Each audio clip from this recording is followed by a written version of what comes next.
సియాస్టాక్ మిండెన్కినిక్. Hello everyone. Green tea మంచిది కదా అని లీటర్లు తాగుతారంట ఒక ఆయన. లీటర్లు గ్రీన్ టీ తాగితే బాడీ డీటాక్స్ అవ్వడం కాదు, డిస్టర్బ్ అవుతుంది.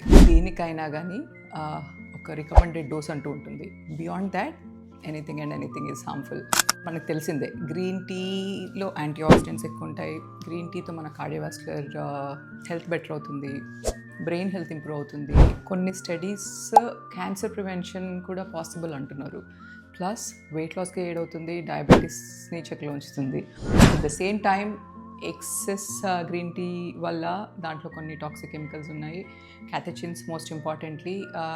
ఇవి ఎక్కువ కన్జ్యూమ్ చేసినప్పుడు లివర్ పాడయ్యే ఛాన్సెస్ ఉన్నాయి. టానిన్స్ ఉన్నాయి, సో మీ ఐరన్ అబ్జార్ప్షన్ దెబ్బతినొచ్చు. దీంట్లో కెఫిన్ ఉంటుంది, సో ఎక్సెస్ కన్సంప్షన్ వల్ల మీ నిద్ర కూడా డిస్టర్బ్ అవ్వచ్చు. సో కొన్ని రూల్స్ ఫాలో అవ్వండి. తిన్న తర్వాత ఒక 30 to 60 minutes తర్వాత తీసుకోండి. ఎంటీ స్టమక్ మీద అవాయిడ్ చేయండి. కొంచెం లెమన్ యాడ్ చేసుకోండి, యాంటీ ఆక్సిడెంట్ అబ్జార్ప్షన్ బెటర్ అవుతుంది. So enjoy your green tea in safe limits.